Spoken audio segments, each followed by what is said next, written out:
नमस्ते। आज हम बात करने वाले हैं 2025 की सबसे चर्चित और bold Tamil film bad girl की। ये फिल्म है एक ऐसी लड़की की कहानी। वो समाज के बनाए रूल्स को तोड़कर अपनी खुद की ज़िंदगी जीना चाहती है। अगर आपने फिल्म अभी तक नहीं देखी है और स्टोरी जानना चाहते हैं तो ये वीडियो आपके लिए ही है। तो बिना देरी किए शुरू करते हैं और जानते हैं कि आखिर क्या है इस बैड गर्ल की कहानी। फिल्म की शुरुआत होती है रम्या नाम की एक टीनेज लड़की से, जो एक छोटे शहर में अपनी धुन में मस्त रहती है। वो सपनों की दुनिया में खोई रहती है। उसे एक कूल बॉयफ्रेंड चाहिए, अपना आलीशान घर चाहिए और पूरी आज़ादी चाहिए। लेकिन रियल लाइफ, वो तो उसके सपनों से कोसों दूर है। स्कूल में पढ़ाई में ज़ीरो इंटरेस्ट, क्लास टीचर की डांट तो रोज़ का ड्रामा है, और घर पर दादी का परंपराओं की बकवास। रम्या की दादी पुराने ख्यालों की हैं, जैसे पीरियड्स में किचन में न जाना।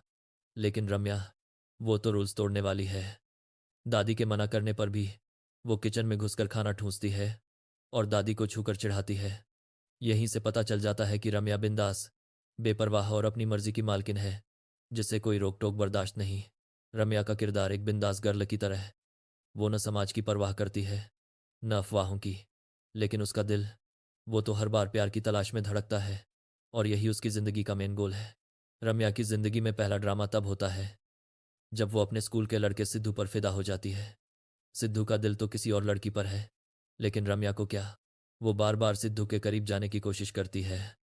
एक दिन स्कूल के खाली कमरे में रम्या सिद्धू को किस कर लेती है, लेकिन सिद्धू रम्या का इस्तेमाल करके उसे भूल जाता है।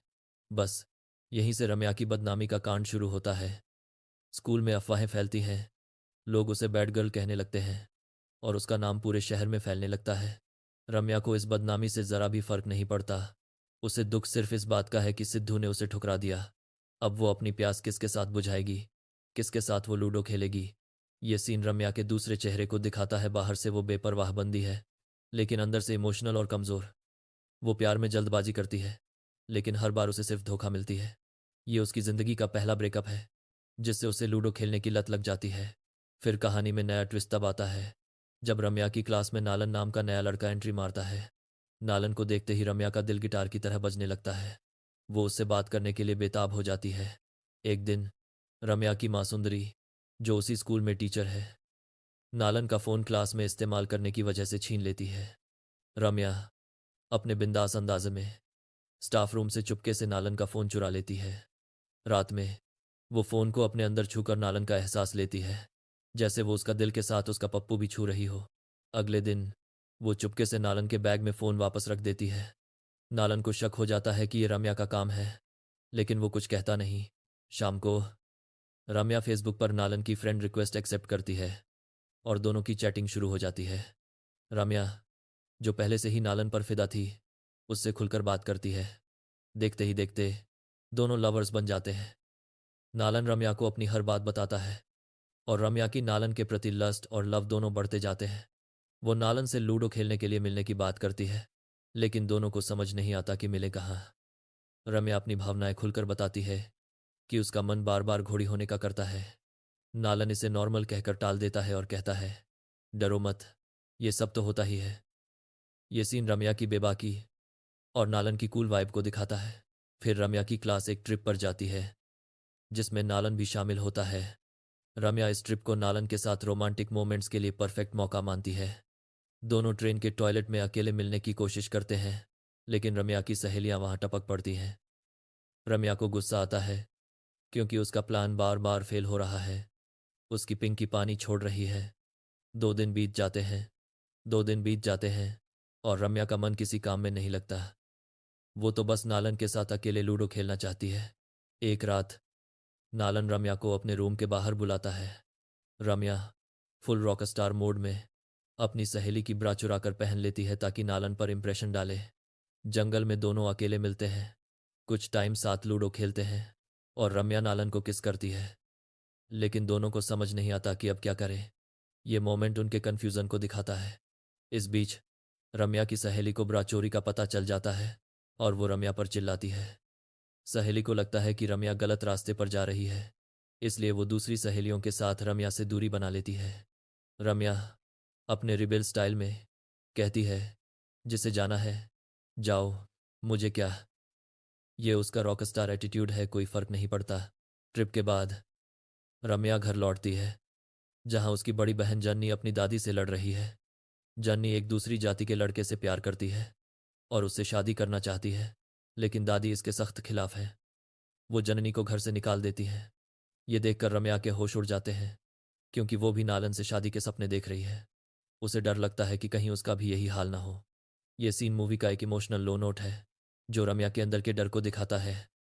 वो बाहर से भले बिंदास हो, लेकिन अंदर से वो भी अपने परिवार की परवाह करती है।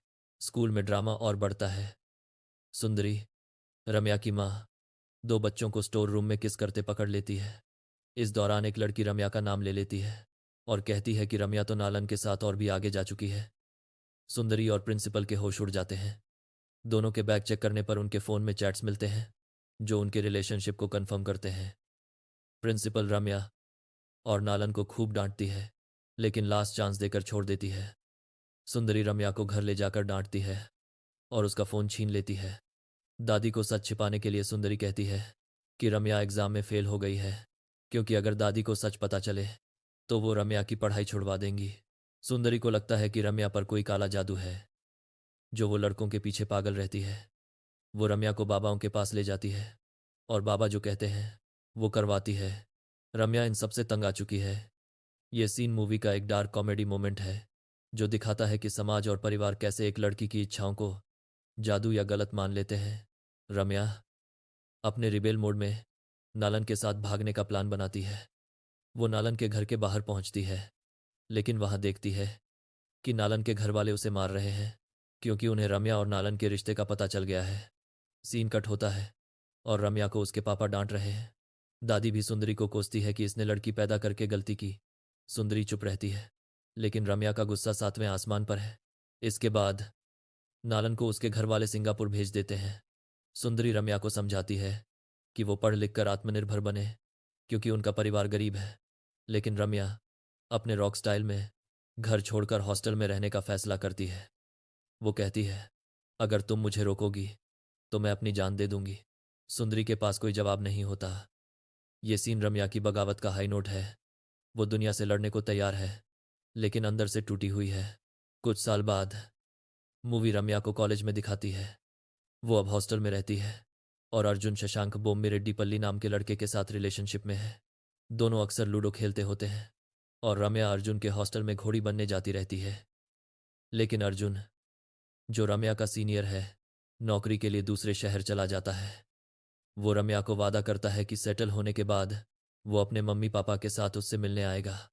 लेकिन रम्या को जल्द ही पता चलता है कि अर्जुन उसे धोखा दे रहा है। वो उसका फ़ोन उठाना बंद कर देता है। अमिनती मुरंदन तस्वा के बाद और रम्या को गिफ्ट्स के बारे में कहता है कि वो उन्हें फ्लाइट में भूल गया। रम्या अर्जुन के प्यार में पागल हो चुकी है। वो खाना पीना छोड़ देती है और बेहोश होकर अस्पताल पहुंचती है। उसकी सहेली शैल्वी उसे डांटती है कि अर्जुन के चक्कर में खुद को बर्बाद न करे। लेकिन जब अर्जुन फ़ोन करता है, उसे लगते हैं कुतारिता के मानते हैं। अर्जुन के चक्कर में कुत्ता की मदद नहीं है। रम्या फिर पिघल जाती है। ये सीन रम्या की कमज़ोरी को दिखाता है। वो प्यार में इतनी डूब जाती है कि उसे अपनी कीमत भूल जाती है। कॉन्वोकेशन के दिन अर्जुन रम्या को दोस्त की गर्लफ्रेंड कहकर अपमानित करता है। रम्या को पता चलता है कि अर्जुन की नई गर्लफ्रेंड है। गुस्से में वो अर्जुन को मुक्का मार देती है और वहां बवाल हो जाता है।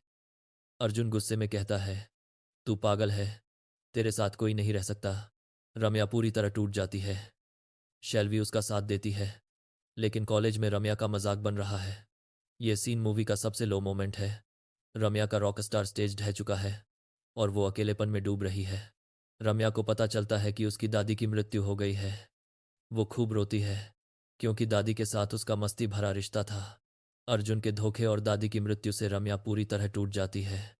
ये सीन एक इमोशनल रॉक बॉलर की तरह है, जो रम्या के अंदर के दर्द को सामने लाता है। 1.5 साल बाद रम्या अब जॉब कर रही है। वो इरफान नाम के लड़के के साथ रिलेशनशिप में थी, लेकिन उसका भी ब्रेकअप हो जाता है। रम्या इसे कूलली हैंडल करती है और कहती है, ये तो नॉर्मल है। वो अपनी सहेली शैल्वी, जो अब माँ बन चुकी है, से बात करती है। शैल्वी उसे अपनी माँ से प्यार जताने की सलाह देती है। रम्या एक पब में स्ट्रेंजर से अपने दिल की बात शेयर करती है। अकेले होकर मैं पछता रही हूँ। लेकिन स्ट्रेंजर कहती है लेकिन स्ट्रेंजर करती है, हर लड़ाई हमें खुद लड़नी पड़ती है। यहाँ रम्या को एहसास होने लगता है कि उसे खुद पर भरोसा करना होगा। एक पार्टी में रम्या की मुलाकात नालन से होती है, जो अब शादीशुदा है और एक बच्चे का पिता है। दोनों में पुरानी भावनाएं जागती हैं और रम्या नालन को किस करने वाली होती है, लेकिन नालन की पत्नी का फोन आता है और वो चला जाता है। रम्या फिर उदास हो जाती है, लेकिन ये मोमेंट उसे समझाता है कि पुराने गाने दोबारा बजाने से कुछ नहीं मिलता। उसे एहसास होता है कि उसे आगे बढ़कर अपनी जिंदगी को नए सिरे से लिखना होगा। रम्या अपनी माँ सुंदरी के रिटायरमेंट पर उनके साथ समय बिताती है और उन्हें गले लगाकर थैंक यू कहती है। वो अपनी खोई हुई बिल्ली को वापस पाकर खुश हो जाती है। ये प्रतीक है कि जैसे बिल्ली घर लौट आई, वैसे ही रम्या भटकने के बाद अपनी माँ और आत्मनिर्भरता के करीब लौट आई। वो फैसला करती है, वो किसी के पीछे नहीं भागेगी, बल्कि सिंगल लाइफ को रॉक करेगी। फिल्म का अंत रम्या के सेल्फ लव और आत्मसम्मान के साथ होता है। वो अब वही बैड गर्ल है, लेकिन अब ये लेबल उसकी ताकत बन गया है। और दोस्तों, इसी के साथ यह मूवी यहीं पर ख़त्म हो जाती है। आपको यह मूवी कैसी लगी, कमेंट में ज़रूर बताएं। अगर आप इसी तरह की और भी मूवी के एक्सप्लेनेशन चाहते हैं तो कमेंट में ज़रूर बताएं। एक नए वीडियो में फिर मिलेंगे। जय हिंद।